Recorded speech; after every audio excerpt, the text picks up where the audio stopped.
focus on our issues, our solutions, using our voices on Black Focus Radio. Welcome to Black Focus, the show designed with our community in mind, where we focus on our issues. I'm glad you're learning, man. I love you, man. Love you too, man. Miss Josephine, slap him a couple of times for me. Get ready. Black Focus starts right now. Phone lines open at 855-525-5683. So here's your host, David W. Coleman and Robert Webb.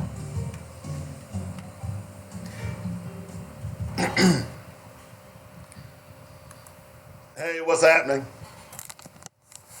Welcome to Black Focus Radio, our issues, our solutions, our voices. 855-525-5683 is the number. That's how you get in touch with me. If you want to join the show today, Robert Webb is going to be out today. So it'll be just me. So we got a lot of stuff to talk about. So make sure you give me a call. I want to remind people that if you miss any of the show, we now have it on podcast. I mean, it's on 7 different podcast platforms. So whatever one you use, Google Play, Apple, Spotify, whatever the 7 are, that's where it is. So if you can't catch the show at noon to 2 every day, do me a favor and go out and start listening to the podcast. Will you do that for me? So check that out. Also, make sure you get the JoyNet radio app downloaded. That's how you can catch us all the time. Periodically, websites go down, but the podcast or the app stays up, so you can always catch the show that way. And more importantly, although we broadcast live on Facebook and YouTube, just to remember that we are not patched into either one. So sometimes when we have guests, someone calls in, you may not hear them, okay? So don't send me text on my feed. Tell me, I can barely hear him. I can barely hear him. I can't hear him. How many times have I told you to download that app? Okay? I ain't trying to be mean, but there's a reason why we're telling you to download the app anyway. So just go download the app, okay? And then, of course, if you still can't hear them, download the podcast. All right? It's real simple. This is not rocket science by any stretch of the imagination. All right? Fall is finally here. I think I'm going crappie fishing this weekend. Y'all wish me luck. That's been part of my problem. I haven't been fishing in a while, so I'm kind of grumpy. Usually when I'm sitting on the lake or on the river, I just throw my cares away. I just cast them into the water. Hadn't been doing that lately, so I'm going to go fishing this weekend to try to, well, actually, I don't care about the cares. I'm hoping I catch some crappie. That's what I want to do. So I'll let you know how that goes out. So, and I don't have a boat or anything like that. I'm old school. I fish from the bank, man. You know what I'm saying? I fish from the bank. So I got my little tackle and everything ready, and I think I'm gonna, go get me some red worms or some crickets and fish for some brim, and then get me some minnows and fish for some crappie this weekend. So that's what I got planned up. Also, don't forget to join us tomorrow night at 6:40 for the Little Rock Central broadcast with yours truly. Homecoming is for the Tigers tomorrow. They took a beating by Bryant last week. It was a beating. No ifs, ands, or buts about it. But they are back to play Cabot on tomorrow night. So let's get out and support them. And, of course, you can catch the play-by-play right here on joynetradio.com. Download the app. Go to the website. But download that app so you can carry. So if you're going in and out of the grocery store and you just happen not to be at the game, you can still plug in your earpieces and catch the game via the app. And all of you are out there that are listening outside of the state of Arkansas who are Little Rock Central alum, you can download the app and you can carry it everywhere you go as well. So again, the pregame show begins tomorrow evening at 6:40 with yours truly on the mic talking about the Tigers. So hopefully you'll tune in and catch all of that tomorrow. Now, 855-525-5683 is the number. We really appreciate a lot of people for calling in. This is an open conversation talk show, so you can call in anytime you want, no matter where you are. That is a toll-free number. I guess I don't say that enough because we do have a lot of people listening from other parts of the country. I've got someone listening from Los Angeles. I've got someone listening from Oak Park, Michigan, Marion, Arkansas. So, we get people listening, Philadelphia, Pennsylvania. So we get people listening from everywhere. So if you're sneaking and listening on your computer, you might want to download the app to your phone. Sneak that arm piece up your shoulder. You know how y'all do it back in the day, right? All right. All right, so before we get started, we got to do what we always do. And I got a great black fact for you today. And it's specific to today. As a matter of fact, yesterday we had a black fact. October 16th, 1968 was the Summer Olympics, and that's where Dr. John Carlos and Dr. Tommy Smith, they did the Black Power sign and brought light upon the black struggle in America. So that was specifically yesterday, and I was actually going to do this black fact for yesterday, but since it extended over 2 days, I thought it would be good to do it today. So before we move forward, let's go ahead and jump into black facts. Dynamic black facts. Our culture, our history, our people.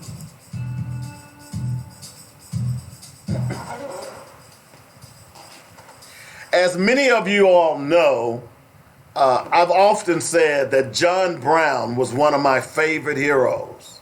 Now, if you don't know who John Brown is, then you are devoid of historical context.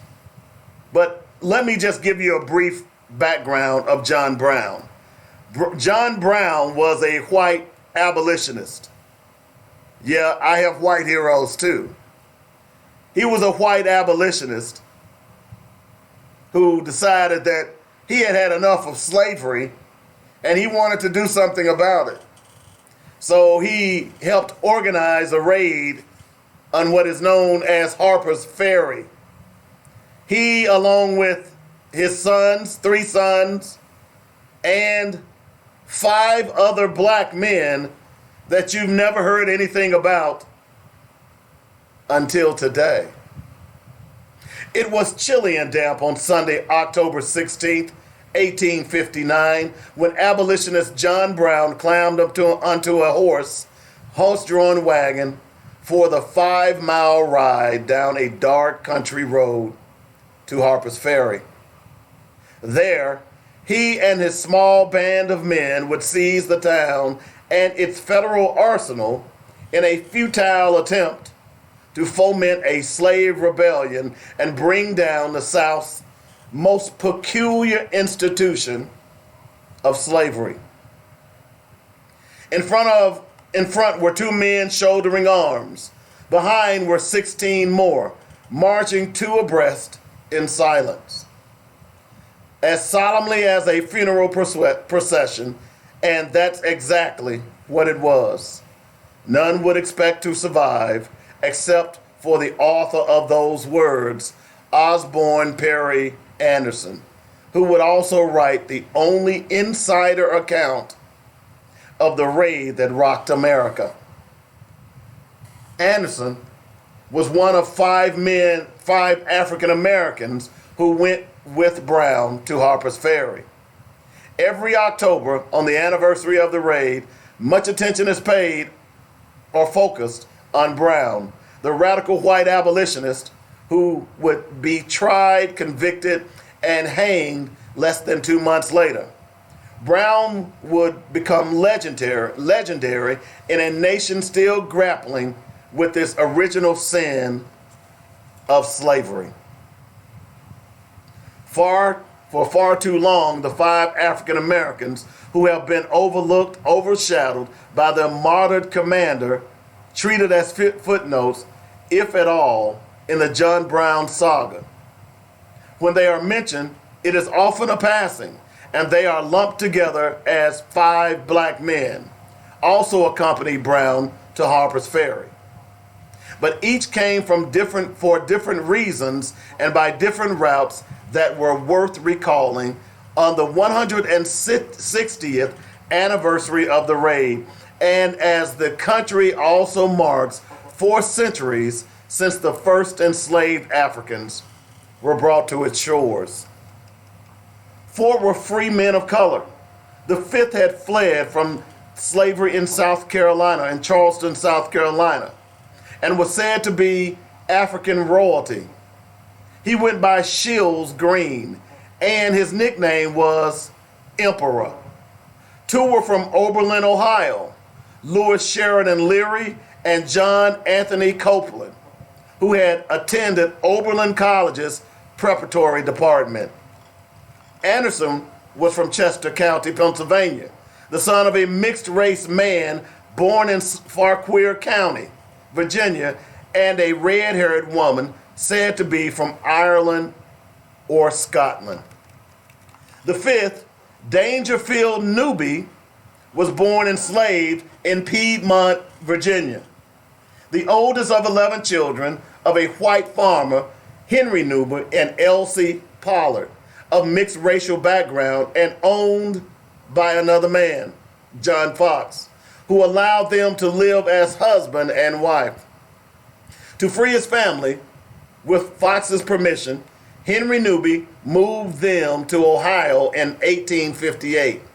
Danger Newby, a blacksmith by trade, had meanwhile established an enduring union with an enslaved woman named Harriet, with whom he had as many as 7 children. Facing financial ruin, his enslaver, Dr. Lewis Jennings of Brentsville, Prince William County, planned to sell her and their children south to the cotton plantations of Louisiana, where life was much harder for those enslaved than in the upper South. Dangerfield Newby, moving back and forth between Ohio and Virginia, sought to negotiate their purchase. Accounts differ, but by 1859 the deal had fallen through, and he joined with Brown, hoping to liberate his family. In the spring and October of 1859, Harriet wrote 3 letters to Newby at 39, the oldest in Brown's band. Each was addressed to "My dear husband" and signed "Your affectionate wife." In her last letter on August 16th, she wrote, "I want you to buy me as soon as possible, for if you do not get me, somebody else will.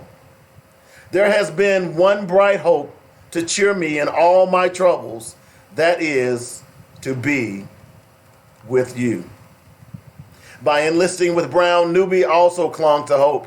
He could not foresee what lay ahead. His death came on the morning of October 16th, when, on the streets of Harper's Ferry, he was shot by a sniper. Angry townspeople cut off his genitals and his ears for souvenirs and left him for the hogs. Harriet and the children were sold south a few months later. Brown's insurrection ended after 36 hours when 90 Marines, under the command of Colonel Robert E. Lee, battered their way into the Arsenal fire engine house where the insurrectionists had holed up. One of the black men from Oberlin, Louis Leary, was mortally wounded trying to escape across the Shenandoah River after the raid. He left a wife and a young daughter. Brown was badly injured but survived to face justice meted out by a judge and 12 jurors, all slaveholders. Convicted with him and also hanged was Green and Copeland. Virginia Governor Henry A. Wise received hundreds of letters, many of them seeking Brown's release or a commutation of his death sentence. There were no such appeals specifically on behalf of the black raiders, even from abolitionist groups. Copeland refused to die a bitter man. From his cell on the morning of his execution, he wrote to his family in Oberlin, "We shall meet in heaven, where we shall not be parted by the demands of the cruel and unjust monster, slavery. But think not that I am complaining, for I feel reconciled to meet my fate.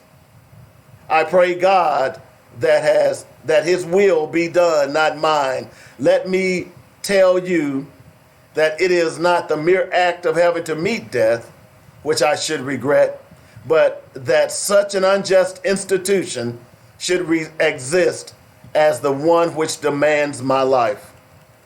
Brown's corpse was respectfully transported to his farm in North Elba, New York, in the Adirondacks, where he was buried. The remains of Copeland and Green were given to a medical college in Virginia, in Winchester, for students to dissect. To the abolitionist cause, Brown was a hero. His African-American soldiers, all but forgotten. As historians have noted, the raid was a catalyst to the Civil War, which erupted a little more than a year later. It ultimately freed 4 million enslaved men and women and led to the passage of 3 constitutional amendments. At the raid centennial in 1959, in a Southern sympathizing West Virginia panhandle, Brown was portrayed as a villain, and weekend crowds cheered his capture by Civil War reenactors. The Black Raiders went unmentioned. By 2009, at the sesquicentennial, the country had seemingly changed with Barack Obama, its first African-American president. The National Park Service, which oversaw and organized the commemoration, sought out descendants and invited them to attend. Both Copeland and Newby were part of the presentations. And of the 5 men, only Green was unrepresented by descendants. Ladies and gentlemen, I want to introduce you to 5, because they said that black people didn't fight for their freedom. I want to introduce you to 5 men who gave up their freedom to fight for justice, along with John Brown. Those men were Johnny Anthony Copeland, Lewis Sheridan Leary, Dangerfield Newby, Shields Green, and Osborne Perry Anderson. 5 black men who stood against racism and injustice, who fought for your freedom today at Harper's Ferry. And that's our Black Fact for today. Keep listening to Black Focus Radio for more dynamic facts, our culture, our history, our people on JoyNetRadio.com.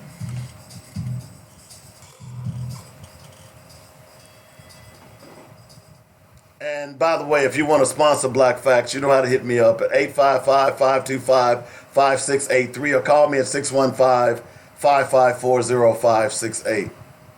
Did y'all know that? I actually didn't know that until I read this story about a year ago. Because we knew there were some black people with him, but we always heard about John Brown. I wrote one of my first African-American history reports was about John Brown.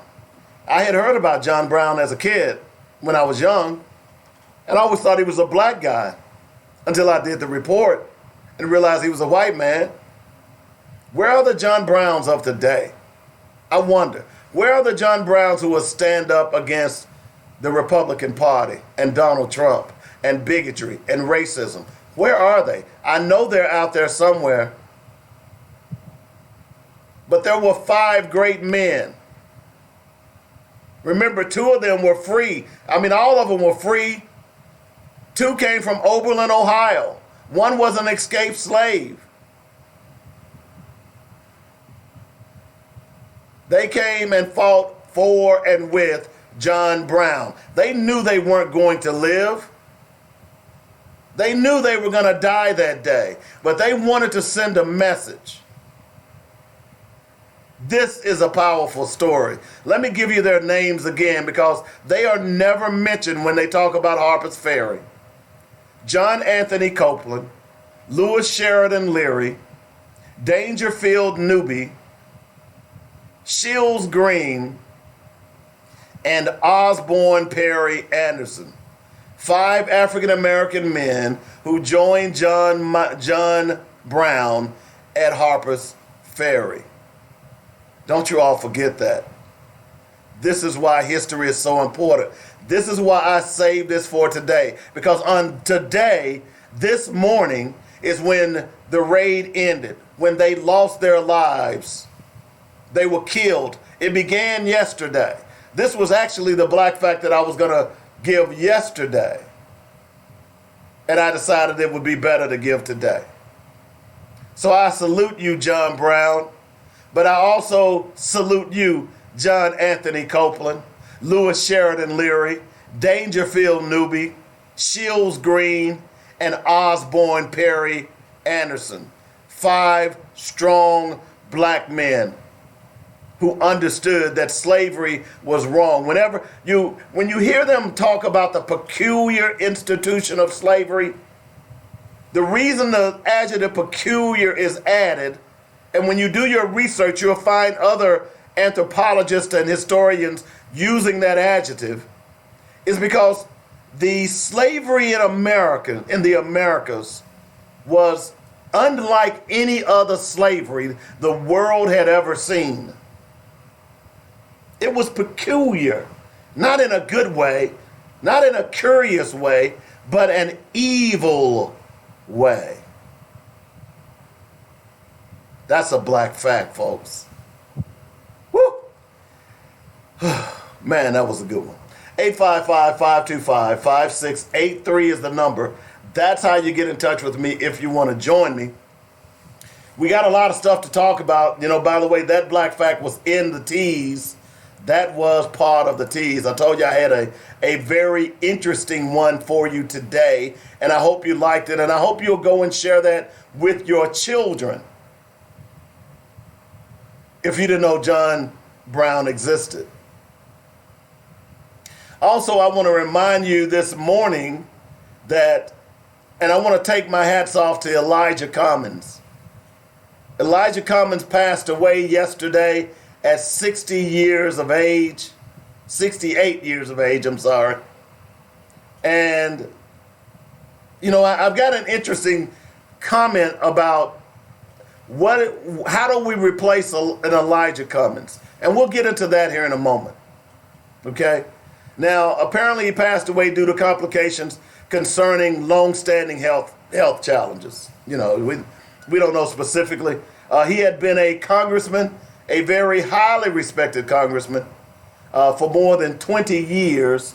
The news release from the office at approximately 2:45 a.m. on Thursday, October 17, 2019, Congressman Elijah E. Cummins from Maryland, Baltimore proper, passed away at Johns Hopkins Hospital due to complications concerning long-standing health challenges. More details will be forthcoming. The unexpected announcement came after Cummins, the ranking chairman of the House Oversight Reform Committee, recently announced that he was having a medical procedure but never returned to his Capitol Hill offices afterwards, according to the Baltimore Sun. Tuesday would have been the first day back to work following his procedure. Instead, he ended up missing that day's House roll call. Prior to the medical procedure, of course, he and Donald Trump was embroiled in a lot of comments. According to his House bio, Cummins began his career as a public service in the Maryland House of Delegates, where he served for 14 years, became the first African American in Maryland history to be named Speaker Pro Tem. Since 1996, Congressman Cummins has proudly represented Maryland's 7th Congressional District in the United States House of Representatives. Cummins is survived by his wife, Maya Rocky Moore Cummins, and their 3 children. Cummins had been hospitalized last year after he was admitted to Johns Hopkins for a bacterial infection in his knee, which the congressman's office described at the time as a minor procedure. the hospitalization prompted his wife to suspend his Democratic primary campaign for Maryland governor in January 2018. Prior to that, Cummins was hospitalized again in 2017, undergoing minimally invasive heart procedures. It was a procedure to correct a narrowing of an aortic valve. It was unclear if his death Thursday may have been related to any of that.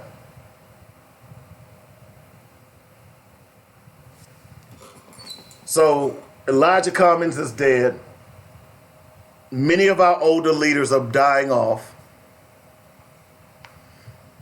Who's going to replace Elijah Cummins? For that matter, who's going to replace Marcus Garvey? Who's going to replace H. Rap Brown, Huey Newton, Kwame Ture, Malcolm X, Martin Luther King? Who's going to replace any of those great leaders that we've had in our community? Where are their replacements? Now you're probably wondering, Dave, well, why are you asking that question? I'm asking that question because, as I've said over and over again, is the black community is devoid of leadership.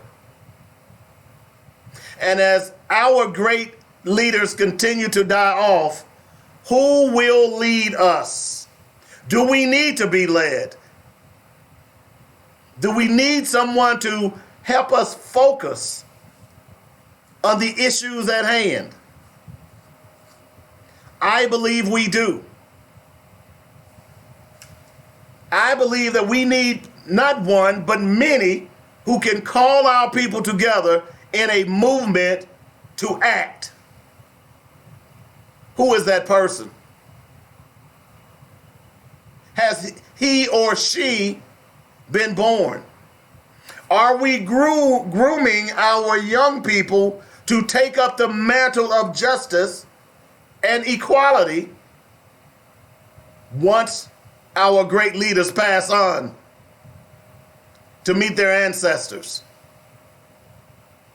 When I heard this story this morning about Elijah Cummins, that's what popped into my head.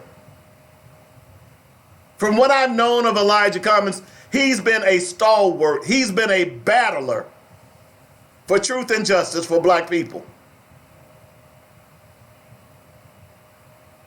Not saying he's perfect. No one is. But I've grown to, as I've watched him legislate over the years, I've grown to really respect Elijah Cummins. But the question again is, what now? Who takes his place? Is there one? Is there two? Are we grooming those people? I don't know that we are. And who can take the place? And see, my point is this. My point is this.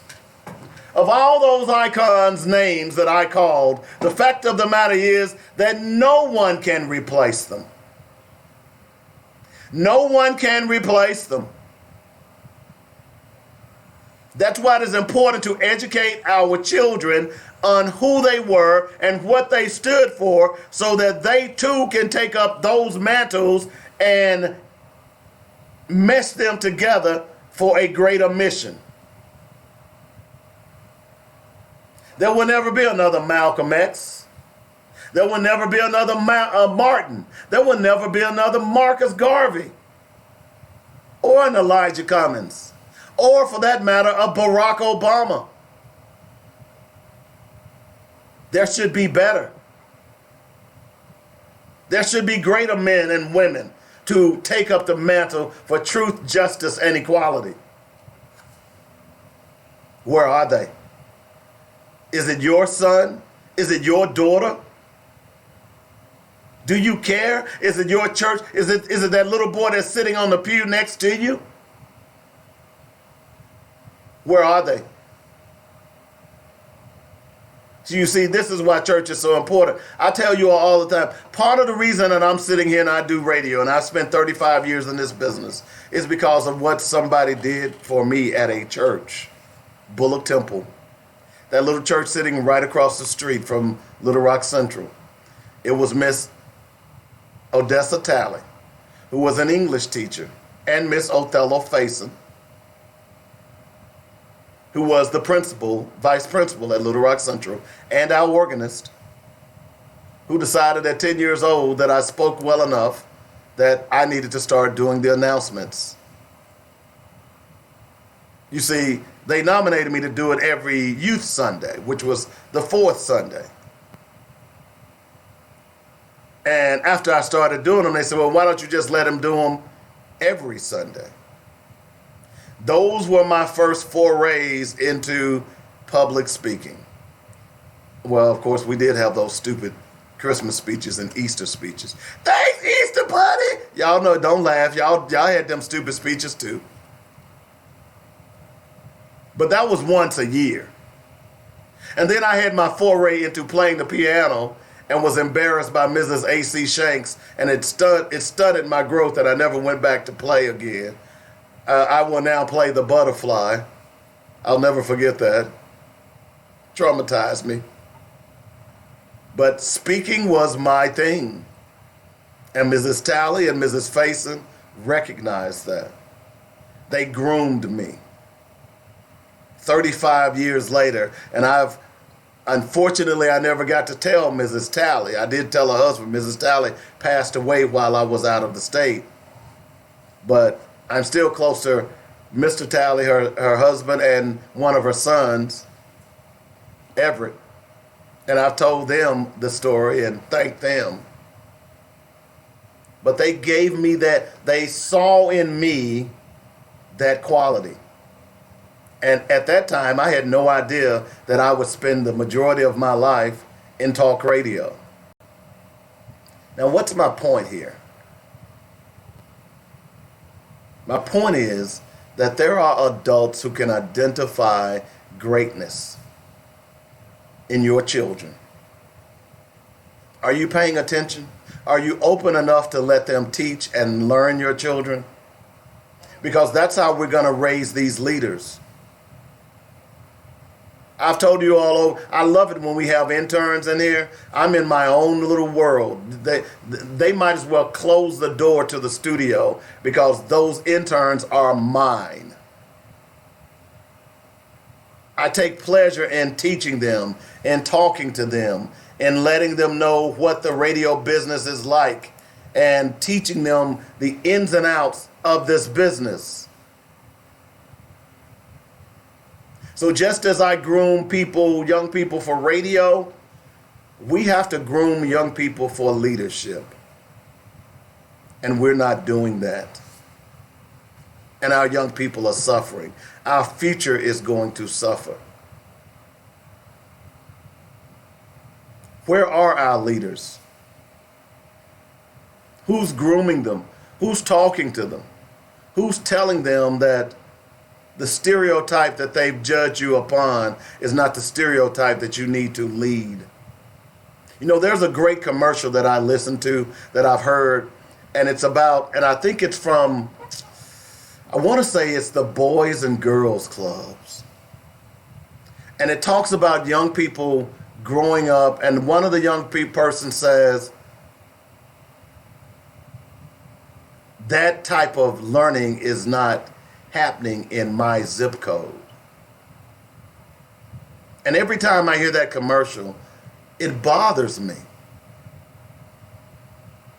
Why isn't education stressed in our communities? In a few minutes, I'm going to play you a piece from Dr. Umar about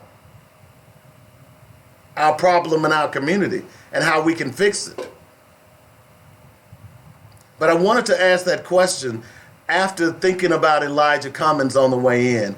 How would I couch the story of him passing away? Because Elijah Cummins, man, that's a hole that is not going to be easily filled. You think about it from this perspective. He's been in the Congress for 20 years. The knowledge and the expertise, the chairmanship of the House subcommittee is important.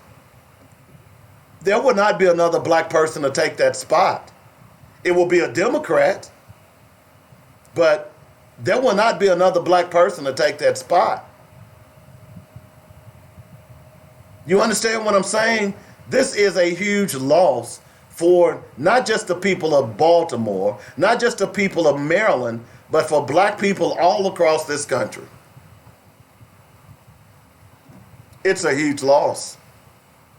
And I'm saddened to say that I don't think we're grooming leadership, the likes of Elijah Cummins, to come along to take his place. I just don't think we're doing it. We're grooming a group of black kids who should be politically correct, don't rock the boat, don't stand up for what's right or wrong, just go along to get along. We see that in our police departments. Robert and I talked a lot yesterday about the letter that was released by the National Black Police Officers Association, the BNPA, I believe.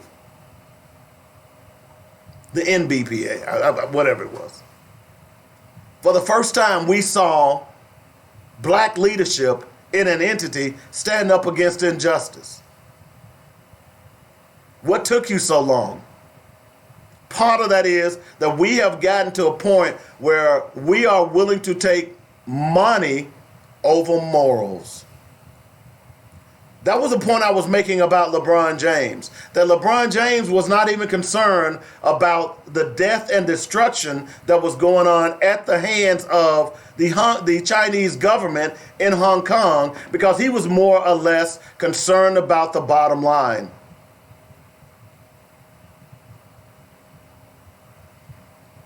He may get his seat, Tanya, but he won't get the chairmanship on that subcommittee.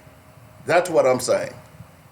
Because of the district that Elijah Cummins is in, it is predominantly black, so it should be, I would tend to believe that a black person would be elected to the 7th Congressional District. But as far as the chairmanships that he set upon in the House, that's done by seniority. And Elijah Cummins, a black person, won't get those chairmanships. That's what I mean. I'm just asking a question here.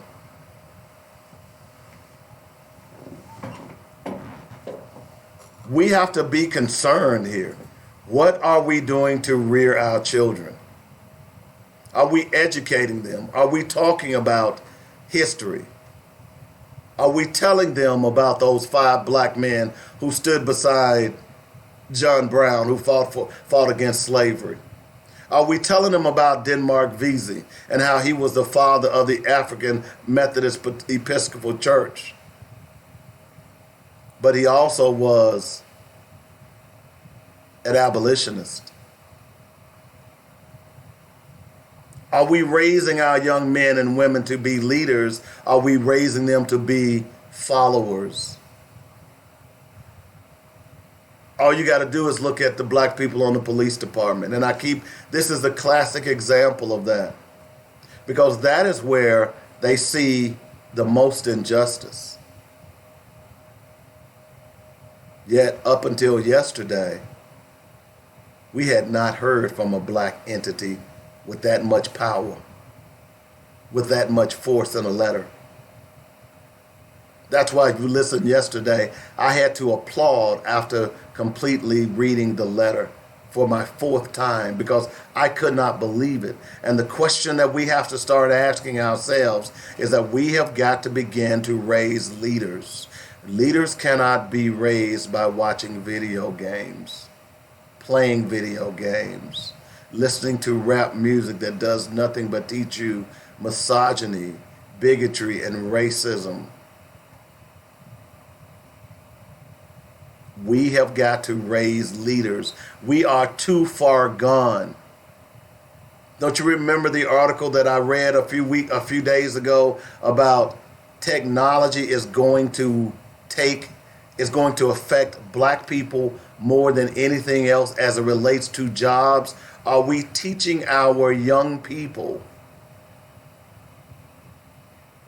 how to make money with their hands?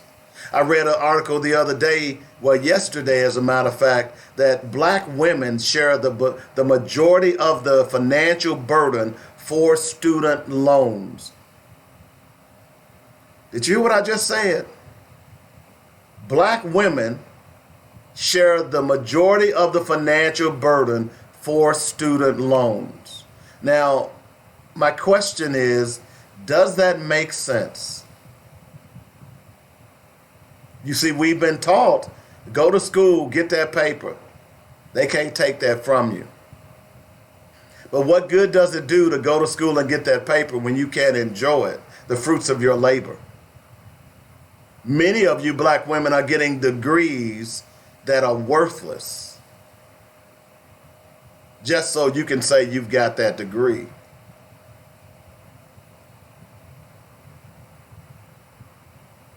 Don't get mad at me. Again, are we educating our children to understand how to deal with this society? How to become leaders? A sister posted a picture on Facebook the other day, and it was a picture of Walmart, and it was a picture of their cashier lines, and all of their cashiers were closed. You know which one was open? Was the automated cashiers. So they were forcing you to use the automated cashier as opposed to them hiring more people to check you out personally. Your jobs are going to disappear. Are we preparing our children for that moment? We already know that the unemployment rate in the black community is always triple that of the white community. So if jobs are going to become scarce, who's going to be hit first? Are we preparing our children? Are we? To be leaders, to be financiers, to be entrepreneurs. All of those things that we ought to be, but we're not. And we have to ask the question, why? What are black people missing here? I want to play something that, although he's not here today, that Robert Webb sent me this morning by Dr. Umar Johnson. You all know Dr. Umar. We've had him on the show numerous times. And a lot of people oftentimes don't want to hear you. They don't want to hear someone who speaks truth. Now, that doesn't mean that everything that comes out of his mouth is truth. But what we've got to be smart enough is it's kind of like a sieve. You take out everything you don't want, and then you let the goodness, the water flow through. Listen to this.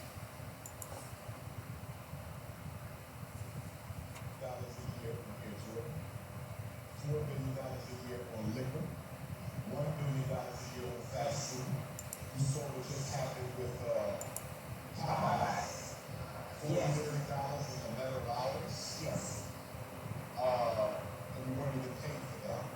Black women spend almost $20 billion a year on hair care and beauty products. But yeah, there's not a black community in the United States I can go to where you can show me a black community that has all four of the essential institutions, which are a bank, a school, a supermarket, and a hospital. A bank to invest in the people, a supermarket to feed the people, a school to teach the people, and a hospital to save the people. How does a $2 trillion people, that's what we are, the richest group of Africans in the world, the 10th richest nation on the planet, there's only 9 groups of people who bring home more take-home pay than African Americans do. And we don't have an independent community. There's 2 reasons for that. Number 1, slavery destroyed our desire to control our destiny.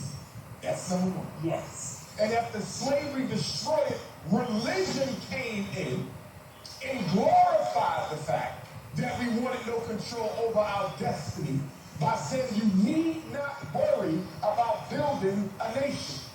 Just pray and God will take care of it. The problem with religion is not the religion. It's how Negroes who come in the name of Jesus and Muhammad teach it to politically uneducated black folks. There's nothing wrong with the Bible. There's nothing wrong with the Quran. But there's cowards in charge who don't want to use those books to wake black people up so they're going to put us to sleep.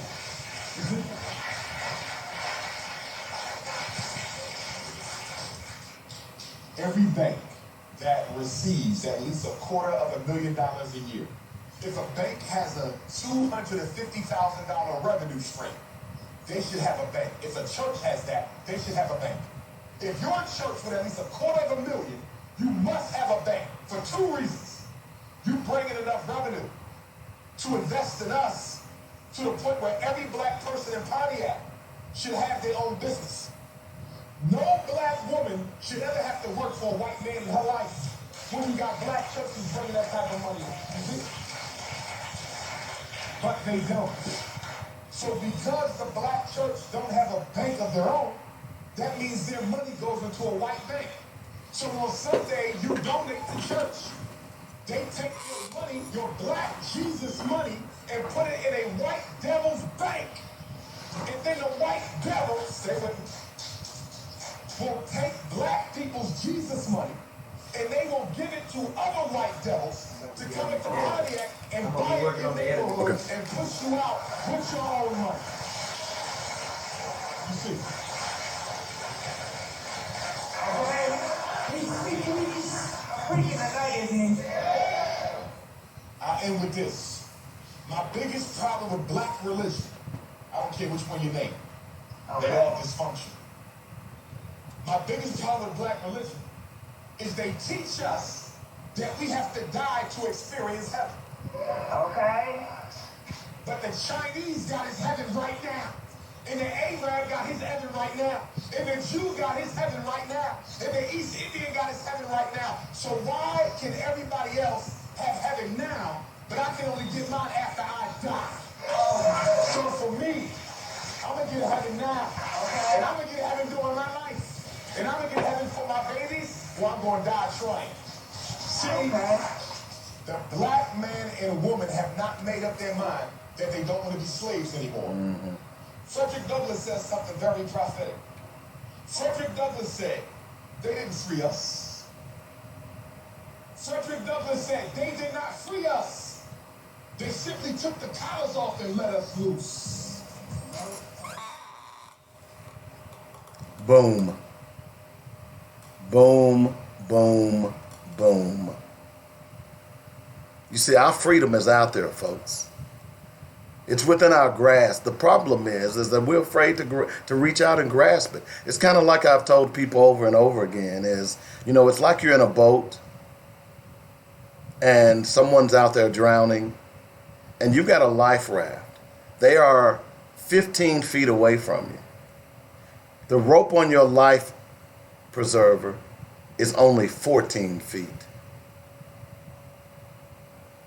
Or let's say it's 14 and a half feet. And you throw out that life preserver with the rope and it lands 14 and a half feet the length of the rope and a half a foot from the person who's drowning.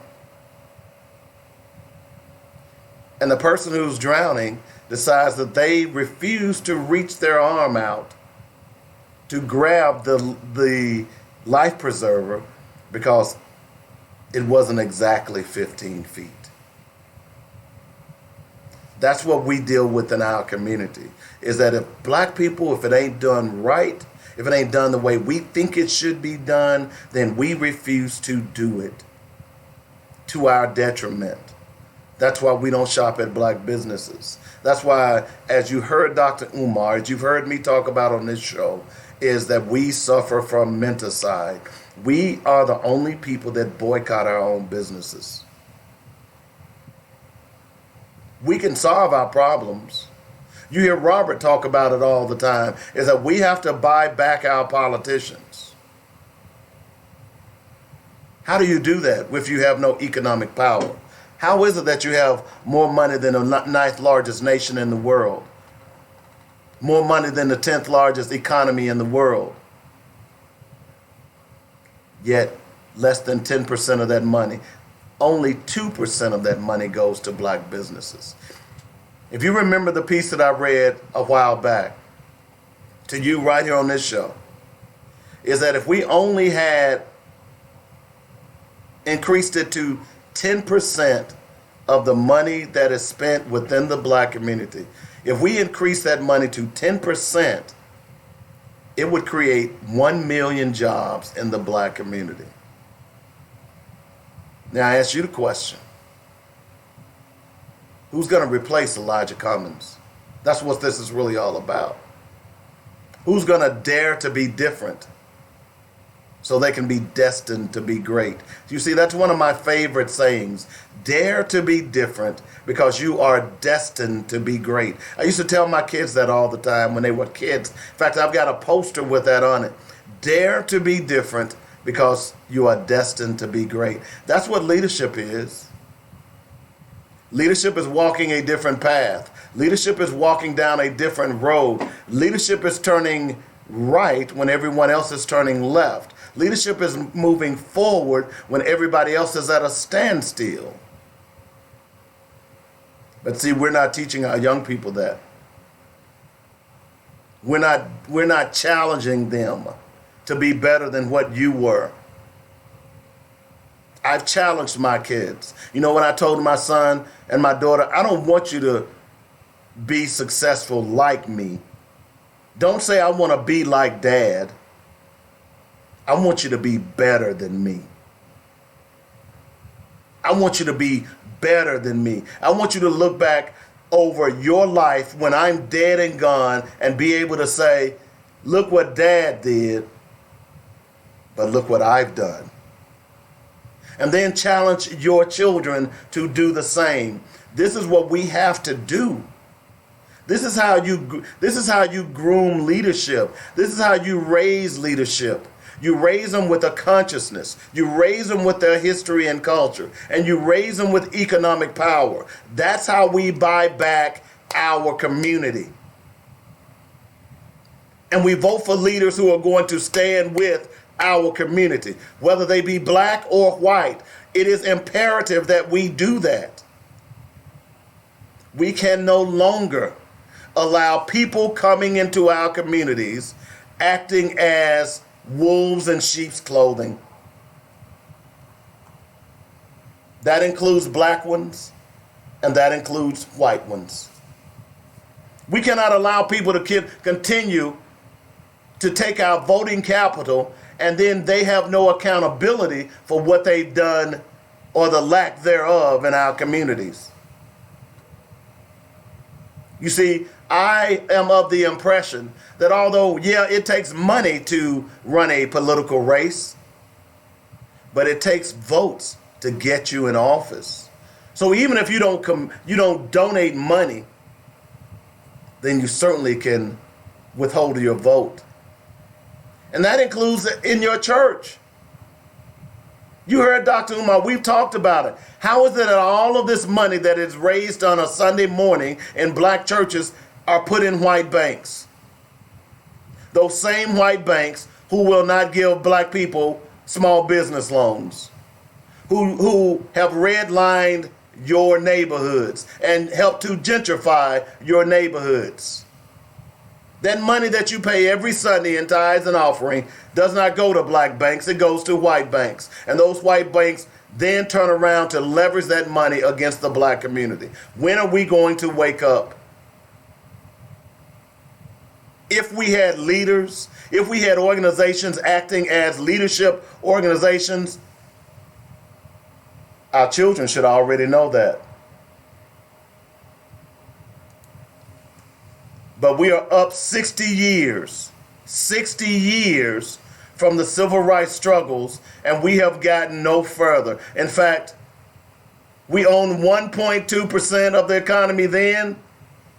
We own 1.2% of the economy now. It's about leadership, folks. It's time for all of us to put up or shut up and take our medicine. Right now, y'all enjoy taking the medicine. And it ain't the healing kind. Back in a moment. 1 hour down, 1 to go. It's called Black Focus Radio. Our issues, our solutions, our voices. Right here on JoyNetRadio.com.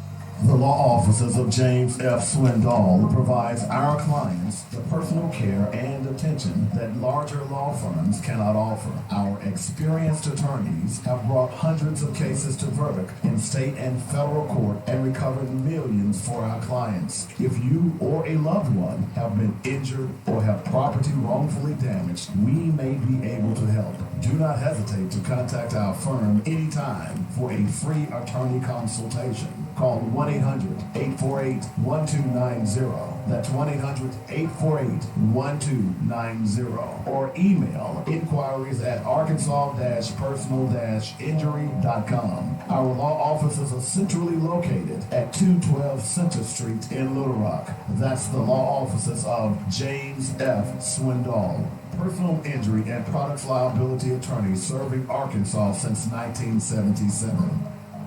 Mitchell Funeral Home welcomes all of Arkadelphia and Arkansas to connect with a family-owned and operated service provider in Clark County since 1966. At Mitchell Funeral Home, they understand that the funeral is a celebration of a life and legacy, so the entire staff takes great pride in the caring, personal, and professional services they provide. Cremations, funeral planning, burial policy, life insurance, notary, and monument sales are just a few of the services they offer. Flexible packages are available as well. Mitchell Funeral Home appreciates the trust and confidence placed in them and will continue to enhance their services so as to serve you better. Call now. Get connected. 870-246-2611. That's 870-246-2611. Call, click, or come by. MitchellFuneralServices.com. Don't wait till we're needed. Call us now. Let's walk through this together. 870-246-2611. It's quality you can appreciate and service you can depend on at Mitchell Funeral Home. Hi, this is Alvin. Get ready to smile, Arkansas. It's State Fair time. The fair starts October the 11th. And if you're like me, you can't wait. The country's best carnival is back with thrilling rides, lots of great fair food to enjoy, and as always, 10 days of free concerts with more than 20 acts on the main stage. The Arkansas State Fair, October the 11th through the 20th. Sponsored by Steve Landis Chrysler Dodge Jeep Ram, the Electric Cooperatives of Arkansas, Little Rock Convention and Visitors Bureau, Arkansas Farm Bureau, and Cherokee Nation Businesses.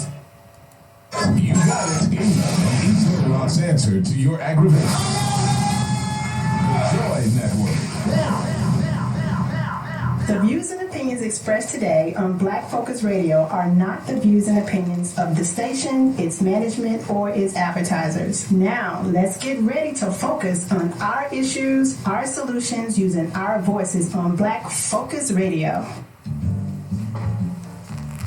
Welcome to Black Focus, the show designed with our community in mind, where we focus on our issues, developing our solutions, using our voices. Central Arkansas, surrounding areas, and the nation. Get ready. Black Focus starts right now. Phone lines open at 855-525-5683. So here's your host, David W. Coleman and Robert Webb.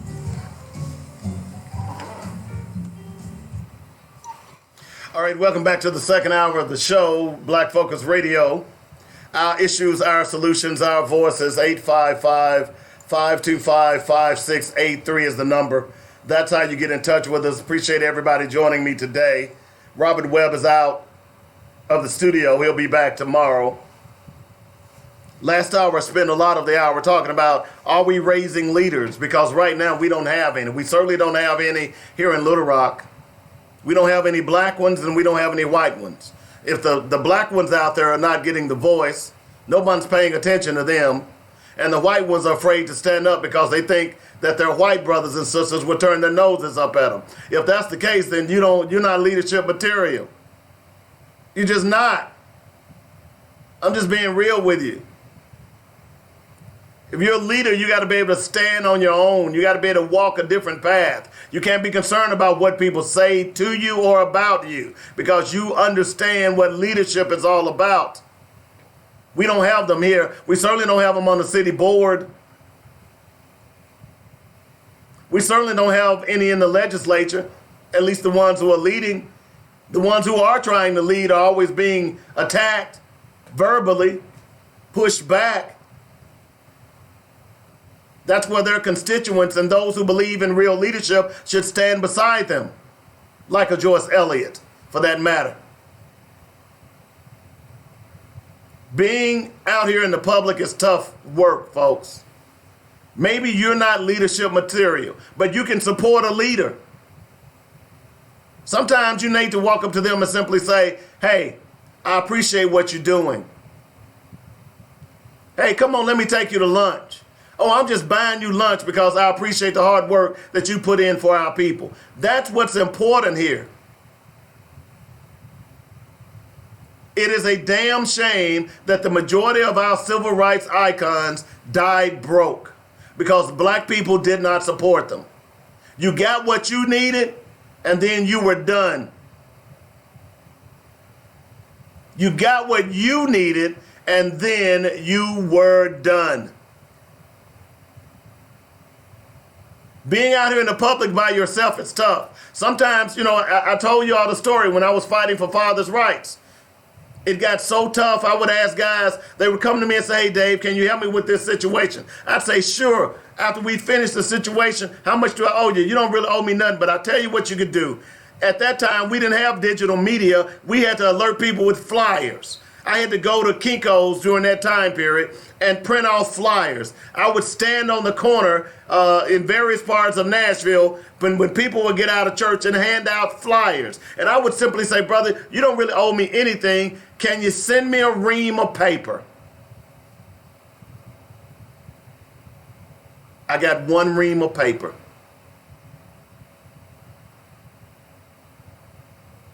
And we ask, where are our leaders? Maybe our leaders are realizing that leadership doesn't pay. It gets you assassinated. Physically, literally, and economically. Because black people won't stand up for them. You know why I admire the Nation of Islam? The fruits of Islam? Is because those brothers would take your head off. Because whether you agree with Islam or not, whether you agree with the black Muslims or not, they are an organized people. They are an organized group of people. Have you ever went to see Minister Farrakhan speak? Do it. Watch what you have to go through. And in fact, the men don't sit with the women, right?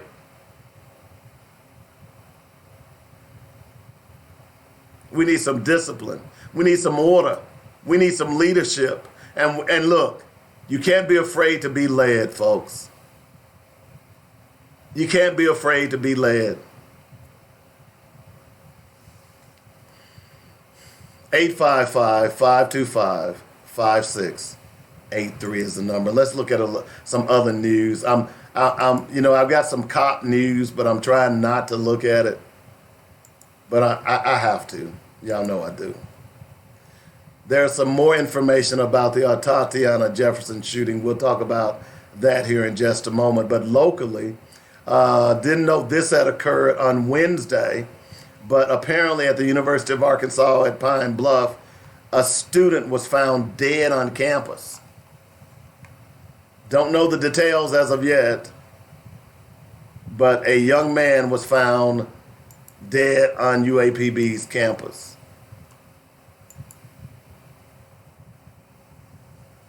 And I won't say that the news didn't cover it, because this is actually from KTHV, which is Channel 7 here in Little Rock.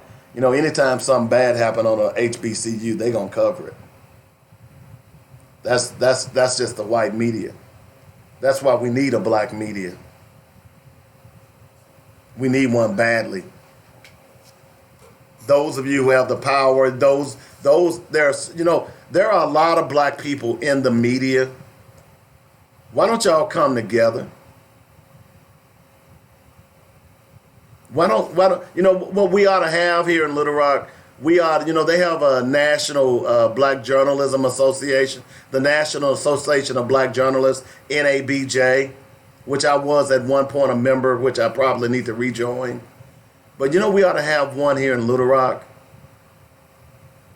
Just like we ought to have we have black radio stations, but we've only got one black news station per se, and that's JoyNet Radio. We need all of that, folks. We need to build our own infrastructure. We have to do that, because if we don't, it's pretty clear we're not getting anything.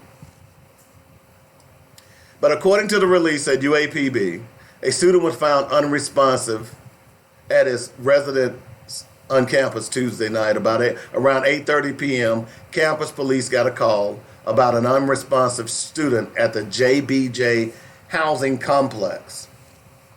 The release states that upon arrival, campus police and paramedics found Jacob Ingram still unresponsive and were not able to revive him. Ingram was pronounced dead at the scene by personnel from the Jefferson County Coroner's Office. Authorities found no evidence of suspicious behavior. I'm deeply saddened to share the news of one of our beloved students passing, according to Chancellor Lawrence Alexander. I have spoken with several members of Ingram's family and offered my deepest condolences and shared that UAPB community will continue to keep their family in their thoughts, in our thoughts and prayers. I'm tired of hearing that phrase. Please stop using it. The school says that grief counseling is available for students, faculty, and staff. No information is available at the time. That's good to keep someone in your thoughts and prayers. But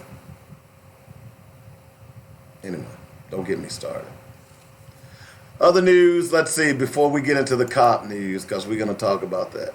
Here's the article that I was telling you about black women bear the largest burden of student debt. Black women have the highest student loan debt of any racial or ethnic group, according to a key study at the American Association of University Women. Okay?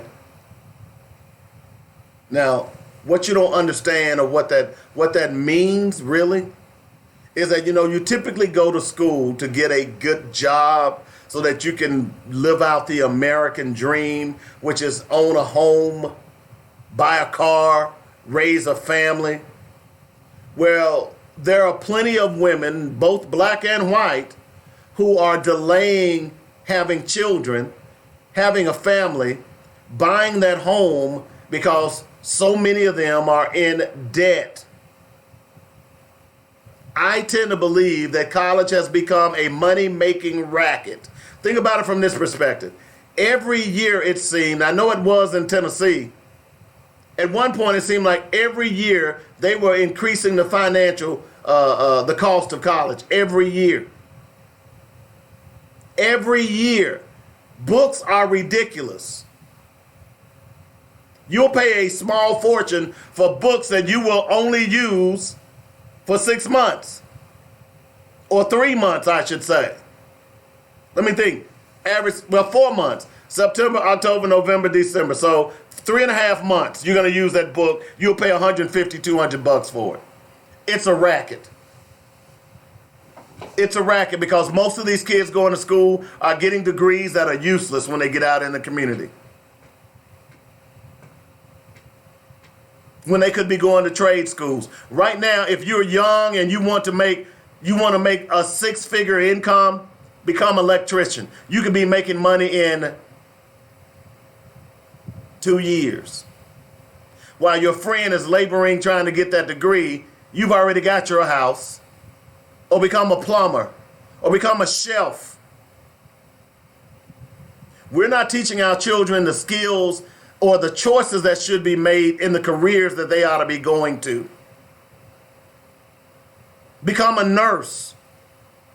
Right now, baby boomers are aging out. They're going to need more nursing and certified nursing technicians in more than any other industry.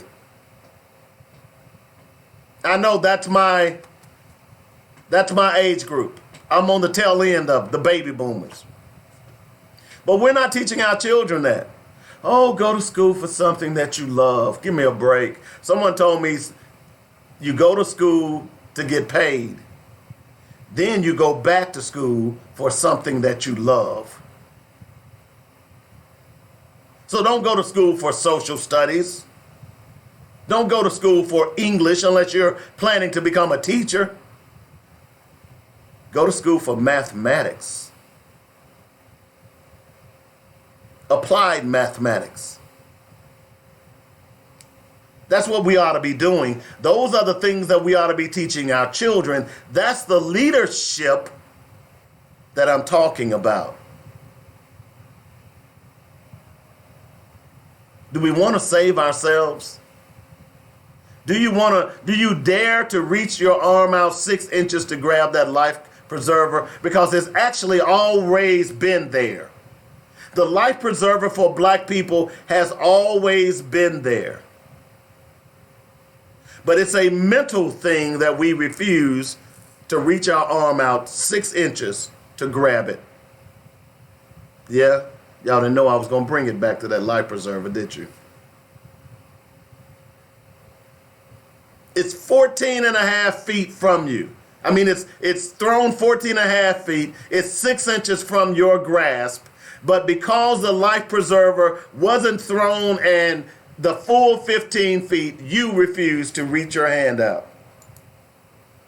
And thus you suffer. Thus we suffer because we refuse to reach our hands out. We refuse to do what we need to do as black people to support our own people. Even though there's been tons and tons of evidence to show us that they're not going to support us. They're not going to support your schools. They're not going to support your businesses. Why would I? Think about it from this perspective. Think about it from this perspective. You go to a restaurant and you talk to the head chef and you say, hey, yo, man, what's good on the menu? What about these steaks? Oh, man, you don't want to eat them steaks. They old. You know, I bought them wholesale.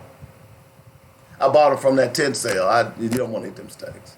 Well, what about the fish? Oh, no, you don't want to eat the fish. It's farm raised, and there's all kinds of toxins and bacteria with those farm raised fish. No, you don't want to eat the fish. Well, what about the salad? Oh man, no, you don't want salad. It's got dirt. It wasn't even washed. It's got grit and stuff. You don't want to eat the salad. Y'all get what I'm saying? So if you don't want me to eat the steaks, you don't want me to eat the fish, you don't want me to eat the salad, then what the hell am I doing here? For the ambiance? Now what's my point? Is that if black people are telling white people or Asians that I'm not going to shop at a black business, why would white people or Asians or Arabs or anyone shop at a black business?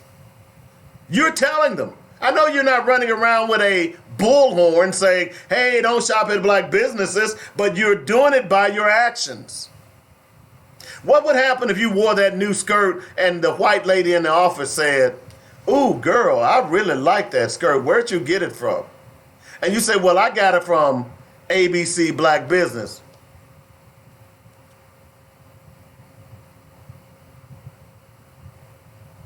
what happened? I got it from ABC Black Business. Well, you know what'll happen? If you keep showing up at work in those fancy dresses and Sister White Lady likes it, guess what she gonna eventually do? She's gonna go to ABC Black Business. She gonna say, you know, Shahrazad told me that she got this skirt from here. I saw it. Do you have it? Yes, I do. Here it is right here in different sizes and colors. And you know what? Then white lady gonna buy it and she's gonna wear it around other white ladies. And then she's gonna, oh, I got this from Shahazara ABC Black Business. Y'all understand that? I know that's simplistic, but that's how it works. Businesses grow on word of mouth. So if you're not shopping at a black business, if you're not buying advertising on GTFOH radio, why would other people do it?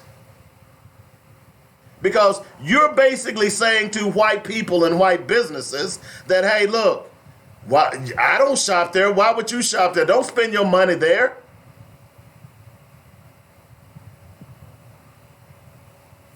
That's really what I'm getting at, folks. That's really what I'm talking about. Because if we want to save our people, it has to be economic empowerment. That is the only way. Nothing else is going to do it. We can march, we can pray, we can give you thoughts and prayers, all of that crap. We can sing "We Shall Overcome" till we're blue in the face. The reason the governor is not listening to this school movement is because there's no money behind it. We're doing nothing to affect their money. So the governor doesn't care. The reason that the governor doesn't give a damn about Little Rock is because there's no money behind Little Rock any longer. We've allowed outsiders to come into Little Rock and dictate what Little Rock should be. A regional chamber of commerce? We don't need a regional chamber of commerce. We need a Little Rock chamber of commerce that's going to focus on Little Rock businesses, not businesses in Jacksonville and Sherwood and North Little Rock and Lone Oak and Conway. I'm sorry. I live in Little Rock. I don't live in any of those other towns. I rarely go to them. But because we don't have leadership, we've allowed this to happen.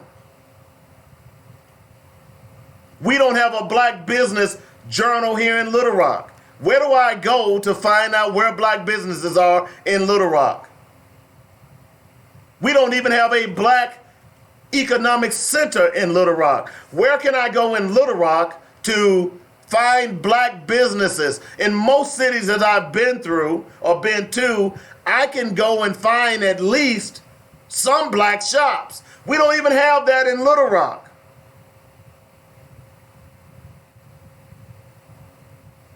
How do you expect to become economically viable if you don't have businesses? There is a reason why they burned down Tulsa. There's a reason why they attacked the farmers in Elaine and Ecoe and Rosewood. They were economically thriving places for black people. And white people were jealous. You want to solve this problem, then you got to put your money where your mouth is. You want to keep little Ray Ray and John John out of prison, then you got to give them jobs.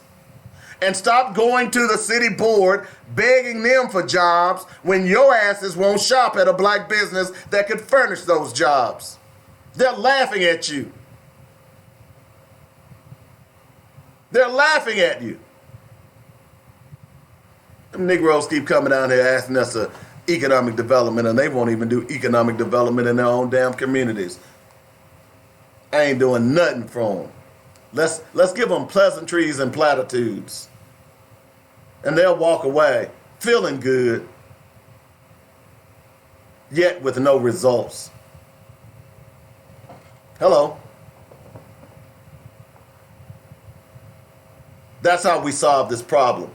Nobody's talking to you. You hear people more and more talking about the power of economics. You hear it more and more, the power of economics, yet we refuse. You know, part of the reason that I love going to Los Angeles every March and April for Black Writers on Tour and the Southern California Black Business Expo is because I see hundreds of black business owners.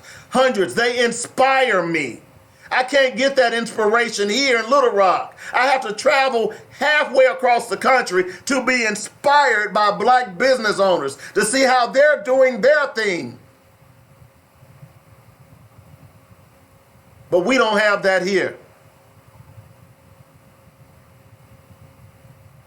We don't have black churches standing up and saying, hey, look, we're going to have a black business development seminar every Thursday night at the church. You want to start a business? Here's where it starts tonight. We're going to have a Black and Blessed Investment Club every Wednesday night. If you want to learn how to invest, come out. It doesn't cost you any money. We're not taking up any offering. We're just going to teach you how to invest your money properly. You want to learn how to buy a house? Well, we're going to have a house buying clinic every Wednesday night at 5 o'clock. If you want to learn how to buy a house, everything that goes on in your neighborhood should emanate from your churches. Why aren't they? Because many of them lack leadership. Yeah, I'm tough on the church because I came up in the church. I know what it did for me. If you've listened to this show in any depth, anytime, you've heard me talk over and over again about Bullock Temple, that little church on the corner of the 16th and Park, across the street from Central. Everything that I am, that in that block is why I am who I am. That school and that church. That's why I love that school so much. At one point, we were a CME church, and we had one of the largest gospel choirs in the state. The fascinating thing about it is that when we would go and sing at other churches, many of the ministers from Baptist churches and Kojic churches and AME churches would turn around and look at us and say, y'all a CME church? Singing like that? We had the largest black Boy Scout troop in the state of Arkansas, Troop 450, led by Clifton Earl Towns. We had one of the largest youth departments because that church was feeding us. Where are they now? Where is it in your community?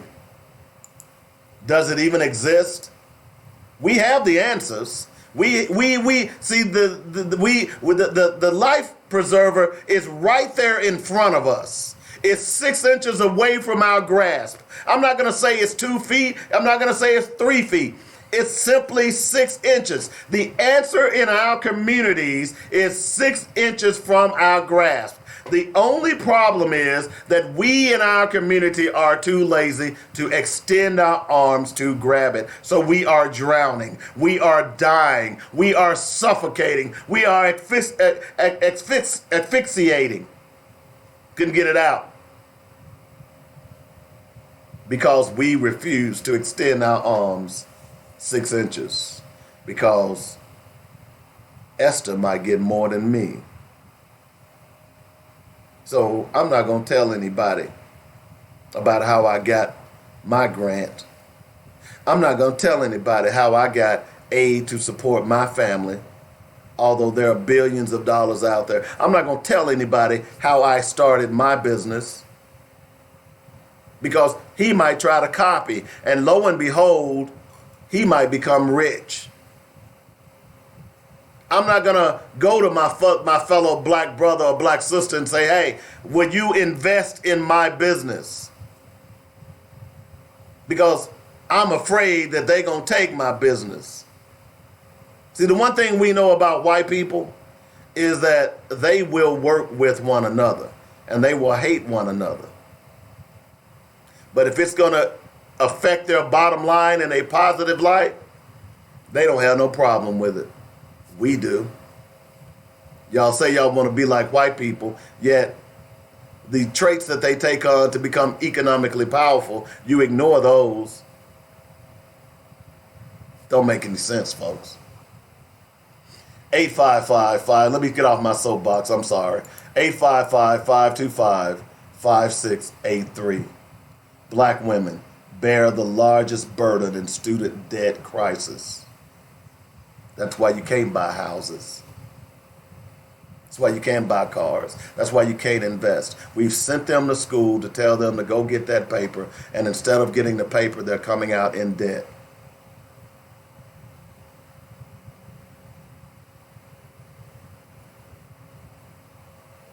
Kimberly says, adopt Asian way, Vietnamese support Vietnamese. My family, Blackmanese, we seek out our people first.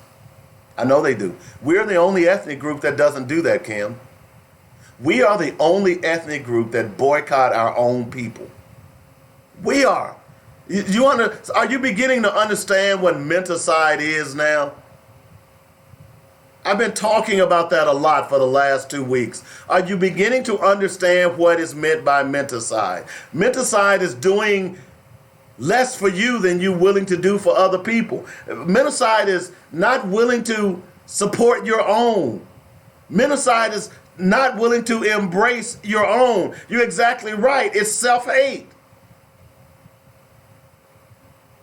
We have to be deprogrammed. That's part of the reason that I keep talking about this. If you listen to any of these credible black people who are speaking, they are saying the same thing. Dr. Francis Cress Welsing said it back in the 70s, long before black people were even ready to understand it. We can understand it now. You ought to see it for yourselves that spending your money in other communities is detrimental to your own community. But every summer you're begging them for jobs. Every summer you're mad at Hispanics because they in your community taking money out of your community and they're sending their kids to private schools, and because they offer your money and you're sending your kids to public schools. No offense to public schools, but you get my point. They're able to go on these great trips and you got to literally mortgage your home to go to Dallas or to go to Memphis.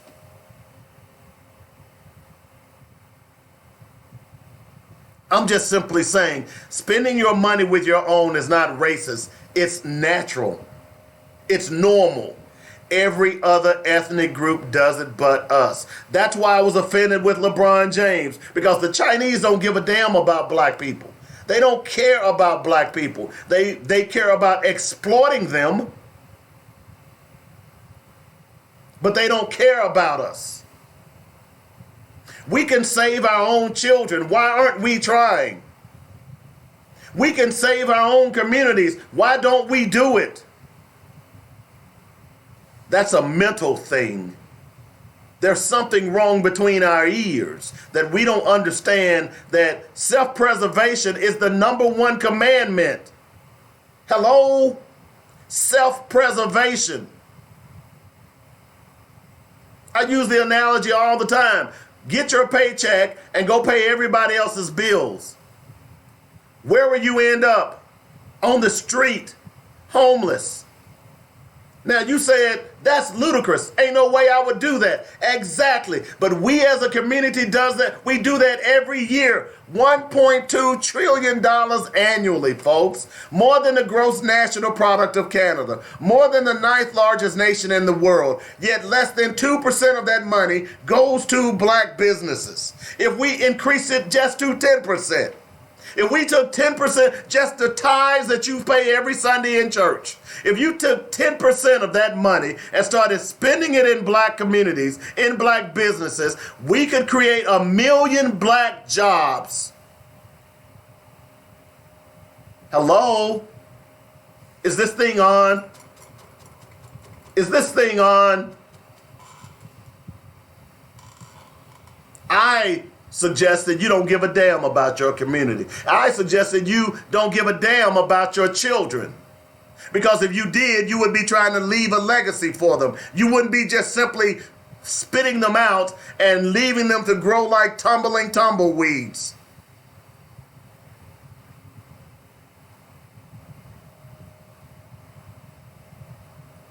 Hello?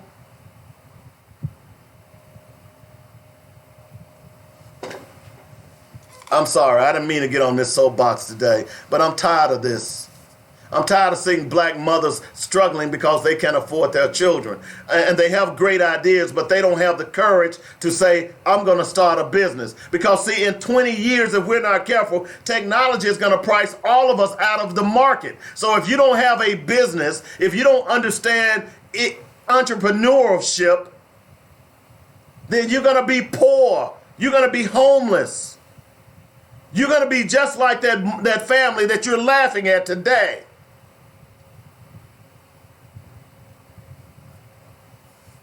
I'm just saying. It's about your dollars. It is not racist because you don't spend at other communities. They don't spend at our communities. We don't even have a black chamber of commerce in Little Rock. Where's that entity that can help put together black businesses, that can lobby on behalf of black businesses?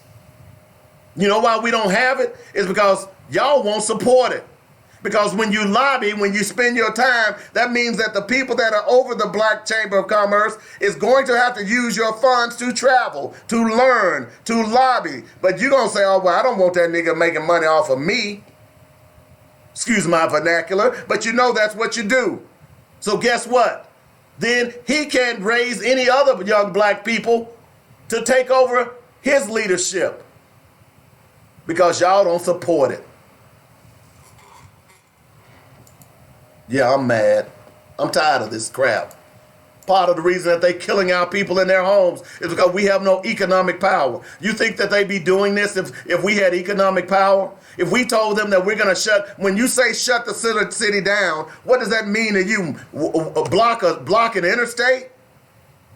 What is that going to do? When you say shut the city down, that means you affect its pocketbooks. You're not going to affect its pocketbooks in one day by blocking an interstate. You're going to end up in jail, and then what's going to happen is they're going to still get money off of your ass because you're going to have to pay a fine. When you shut a city down, that means you stop spending money in that city. You stop participating in that city. You hurt them where it hurts. The only thing that they understand is their pocketbooks. But y'all too busy marching and making signs. I'm just saying. I'm tired of this craziness, man. I'm tired of our children being killed. I'm tired of our Look, we can stop the killing of our children if we simply give them jobs. Many of these crimes about economics. You say, well, oh no, it's about drugs. No, it's about economics. Because they're selling drugs so they can get those fancy shoes. Maybe if you devalue those shoes, maybe if you devalue those fancy cars, maybe if you devalue those white clothing that you wear that don't want you wearing that clothing, maybe our children wouldn't be killing one another. But more importantly, maybe if you shopped in black businesses where a black mentor can develop and then hire that young black brother or that young black sister and develop him as well, that's the key to solving this problem. But y'all don't care about that. Y'all want to keep going asking massa to give you the turnips instead of the greens. If you know your history, you'll understand what I said. You're too busy going to massa asking him for, hoping he'll give you the chitlins instead of the pork steak.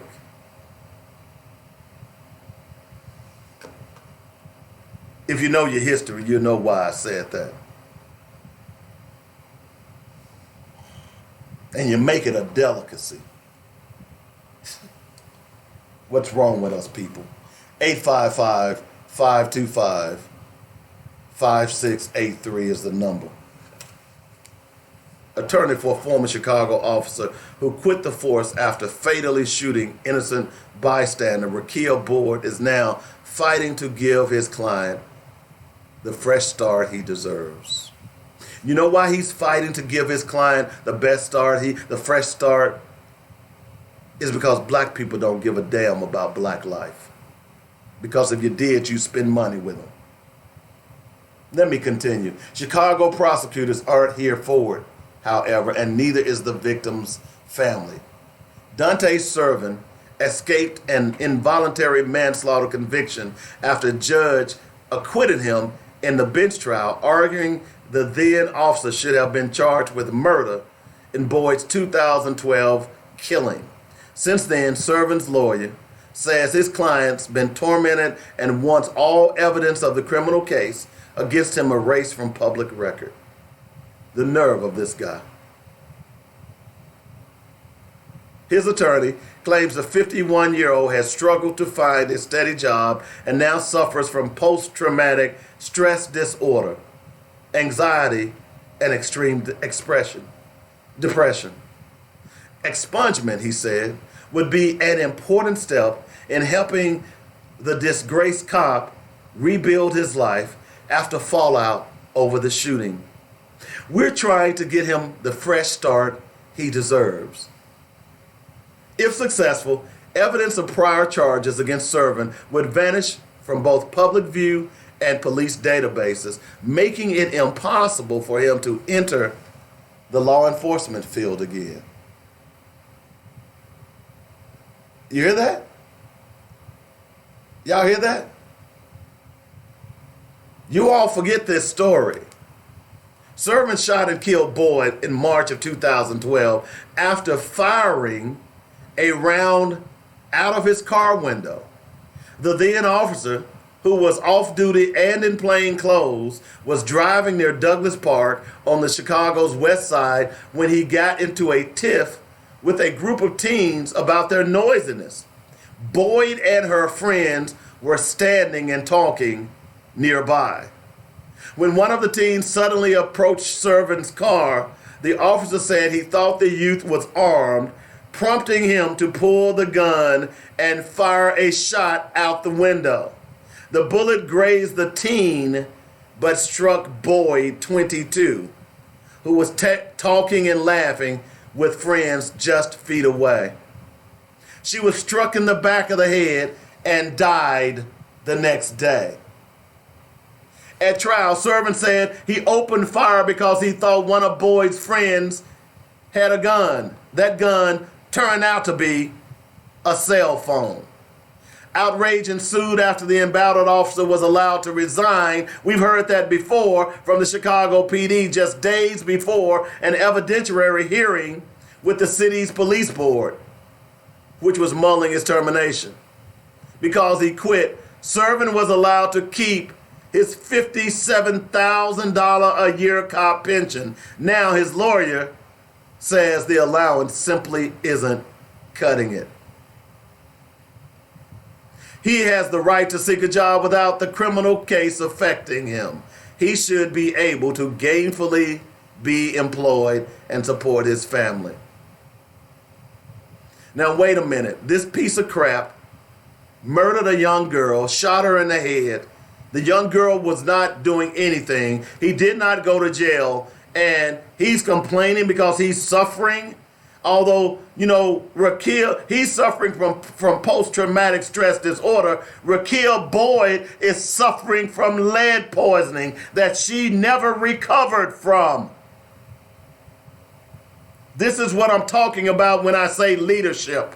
This is what I'm talking about when I say the lack of economic power. Because if the black people in Chicago had economic power and they were using that economic power for their benefit, then this guy wouldn't have even fixed his mouth. He would not have even fashioned the thought in his brain that he could go back and get a job on the public dole.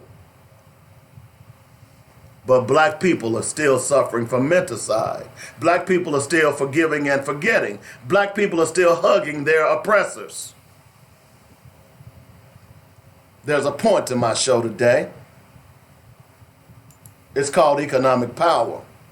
And I'm telling you today, the reason you're not getting the respect that you need as black people, as a black community, is because you don't have economic power.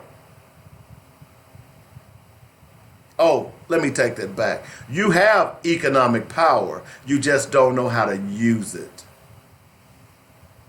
855-525-5683. We're great in getting in debt, like these black women getting in debt for student loans, but we don't know how to get out of debt. We don't know how to leverage debt.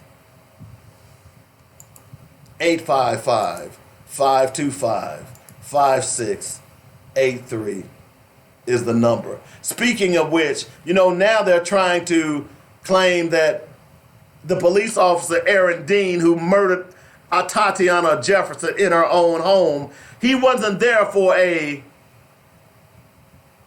welfare check. He was there because of a burglary. Hello? Did y'all hear what I just said? This is the new story coming out. When Tatiana Jefferson's neighbor called police, he says he expected them to go and check to see if she was okay.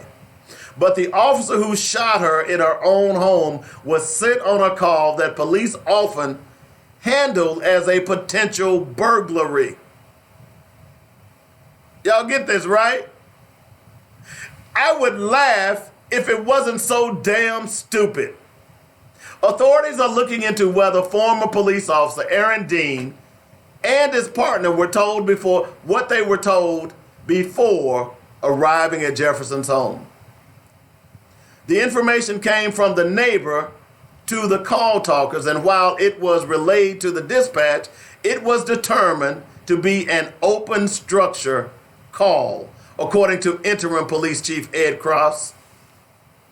Experts say that classification escalated things beyond a welfare check and meant the officers would respond differently.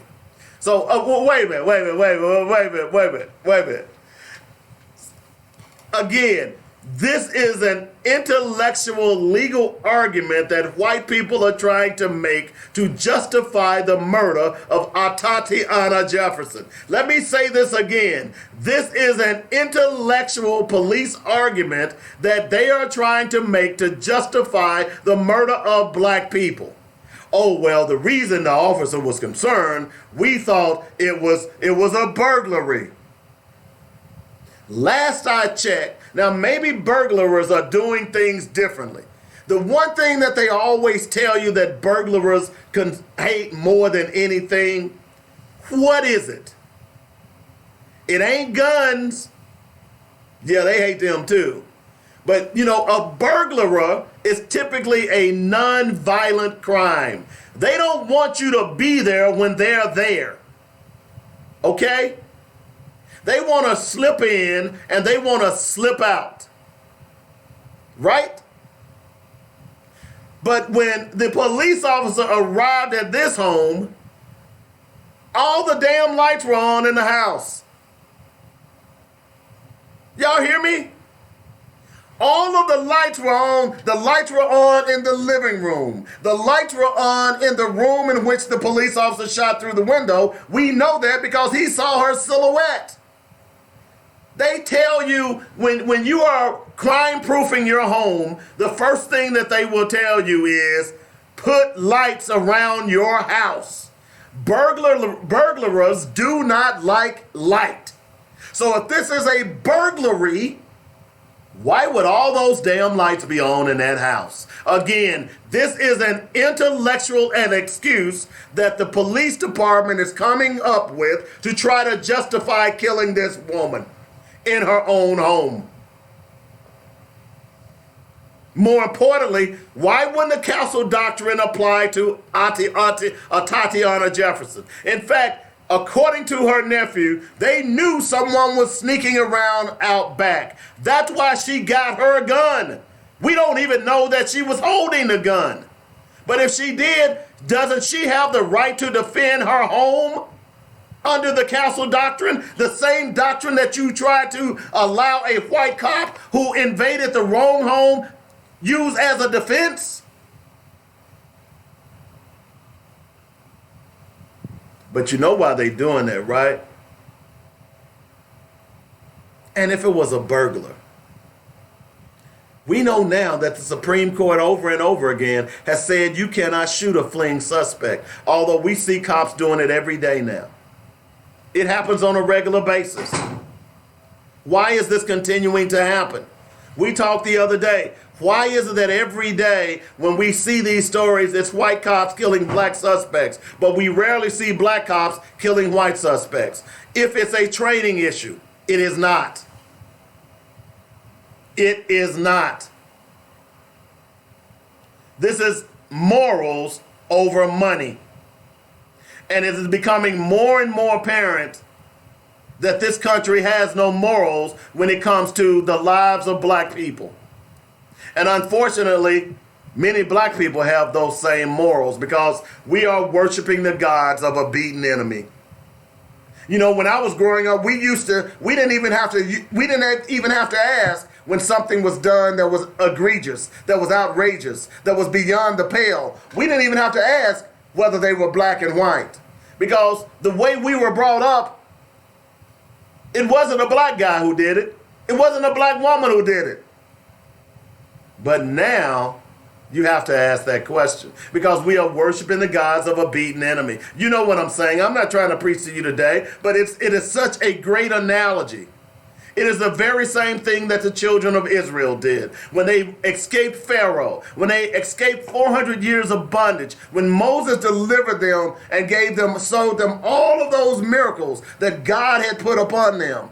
They still, once Moses went up on the mount to talk to God and get the 10 Commandments, the first thing that the children of Israel did was begin to worship the God of the beaten enemy. The very enemy that they had just beaten was Pharaoh. And the very God that he worshiped was a golden calf. Idolatry, an idol God.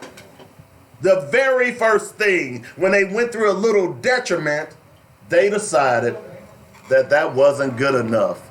Well, all the things that God had done for us, it wasn't good enough. So we need to build this golden calf. And many of them died because they worshiped the God of a beaten enemy. Now, if we want to use the Bible as analogous to the struggle of black people, 400 years of slavery. We escaped slavery. We became free. And before we know it, instead of building our own, we began to say that I don't want my ice. I want the white man's ice. I don't want to go to my schools. I want to go to the white man's schools. I don't want to live in my neighborhood. I want to live in the white man's neighborhood. I don't want to speak or talk black. I want to speak or talk white. I don't want to educate my children anymore. We want to educate them to a different culture of misogyny, of self-hate, through our music and through our books. We want to allow people who are uneducated to educate us through the media. That's worshiping the gods of a beaten enemy. Hello? That's worshiping the gods of a beaten enemy. Now, you say, Dave, you talk about that all the time. Now, how do you fix it? Well, I talk about that all the time as well. How do you fix it? You fix it by, number one, your money. Put eyes on your dollars. You fix it by your vote. Put eyes on your vote. Don't buy into this lie that voting doesn't help. Voting doesn't hurt either. But if you don't vote, it sure as hell doesn't help. If you don't vote in blocks, if you don't put a consciousness on your vote, it sure as hell doesn't help. So you might as well not vote. And those of you who don't vote, then you might as well not say anything because you are the same people who are not spending money at black businesses because that's your vote too. And you wonder why we can never get out of this dance, this circle.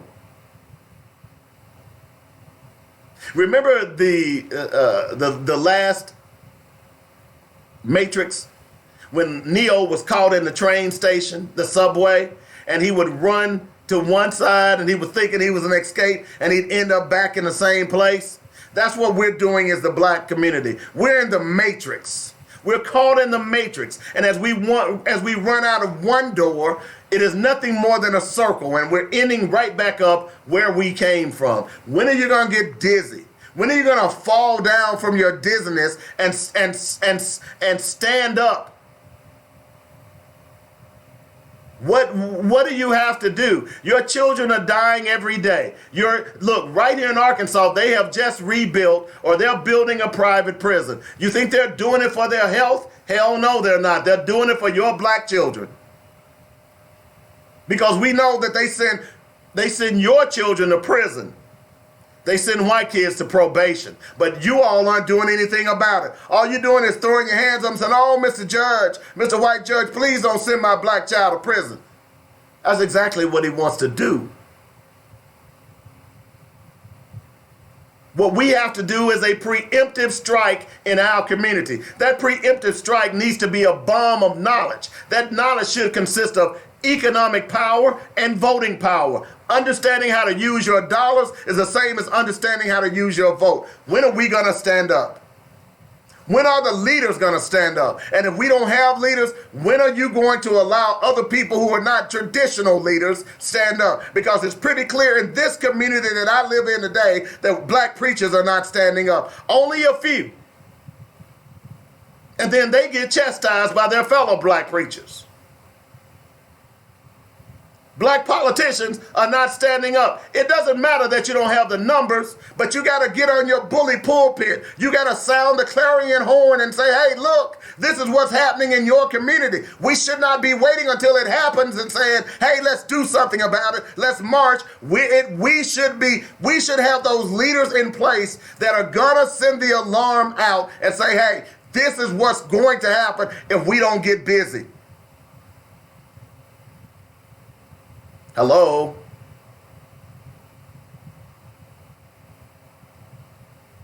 Hello? You're right, Kimberly. Private prisons need lots of money. I don't know what they pay per year per inmate in Arkansas, but I know at one point in the state of Tennessee, it was approximately $22,000 per year. The state of Tennessee has had private prisons for quite some time now. And when I would go down and counsel some of the young black brothers and sisters at juvenile court, the first thing that I would ask them is, what kind of rehab are you getting here? We're not getting any rehab here. So why would a private juvenile justice system, because not only are some of the prisons private in Tennessee, the juvenile justice system is privatized as well. So why would I privatize you as a juvenile? Why would I educate you as a juvenile when I know that I've got the private prison waiting on you to graduate from being a juvenile to come to my prison? Hell no, I'm not gonna rehabilitate you. I'm not gonna help you get your GED, because I want you to be dumb and stupid and go out there and commit crime. So now I can make $22,000 a year off of your black ass. And the phone companies can make money off of your relatives because they're going to charge you $15 a minute to make a private call. Why aren't we talking about this? Why aren't we educating our people? Why are we simply accepting the fact that it's okay to send our children to prison as opposed to sending them to school? You'll quickly put money on the books of little Johnny, but you won't put money for the books for little Johnny going to college. This is a sickness within us, and you get upset when they manipulate you, when they exploit your children. Hell, I'll exploit you too. That's what exploiters do. That's what exploitation is to take advantage of stupidity, of ignorance, and our community is pure ignorant to allow these things to continue to go on when we have the power to change it ourselves. And you say, well, Mr. Coleman, what power are you talking about? I just told you, your vote and your dollars. Neither one of them is a panacea. Neither one of them is a silver bullet, but used in concert, they can get us what we need. But we don't use either one of them because no one has ever told us how. I gotta go. I'm sorry.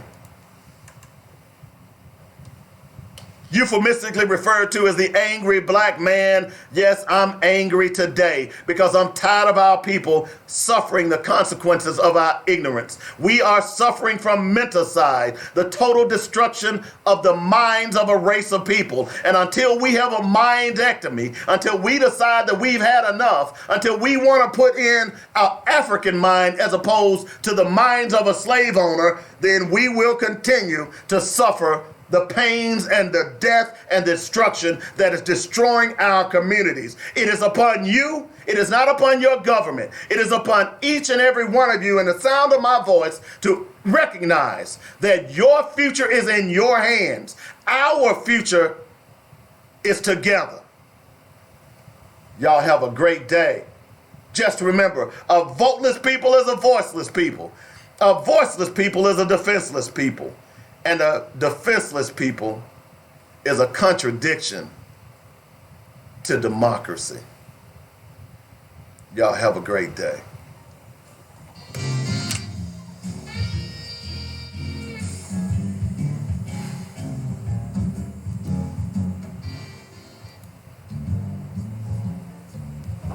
You've been listening to Black Focus, where we discuss our issues with our solutions and our voices. Join us every weekday afternoon at 1 p.m.